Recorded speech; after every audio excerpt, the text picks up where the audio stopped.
खेसारी लाल यादव का गाने का बुरा हाल। तो दोस्तों आज सुबह ही खेसारी लाल यादव का ग्लोबल म्यूजिक जंक्शन के यूट्यूब चैनल पे एक गाना आता है जिस गाने का बोल है गुलरी के फूल, और इस गाने पर बहुत ही घटिया रिस्पॉन्स मिला है। दोस्तों आज के वीडियो में आप लोगों को आगे बताने वाला हूँ।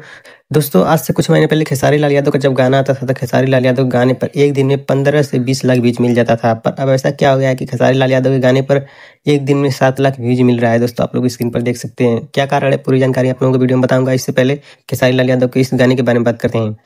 गाने का बोल है गुलरी के फूल, और इस गाने को लिखे हैं टुनटुन यादव, और इस गाने को गाए भोजपुरी के दबंग स्टार खेसारी लाल यादव, और इस गाने को ग्लोबल म्यूजिक जंक्शन के यूट्यूब चैनल पर रिलीज किया गया है। दोस्तों और अब बात करते हैं इस गाने पर क्यों नहीं अच्छा खासा रिस्पॉन्स देखने को मिल रहा है। दोस्तों खेसारी लाल यादव अपने गाने पर खर्चा नहीं कर रहे, अपने गाने पर पैसा नहीं इन्वेस्ट कर रहे हैं, तो गाना कैसे चलेगा। दोस्तों आप सभी स्क्रीन पर देख सकते हैं खेसारी लाल यादव का गाना घर में स्टार्ट होता है और घर में ही खत्म हो जाता है। मतलब कोई अच्छा लोकेशन पर गाना नहीं बनाए हैं। आप बात कर लेते हैं अगर बॉलीवुड के कोई दूसरे कलाकार को, तो मान लेते हैं हनी सिंह का गाना आप ले सकते हैं।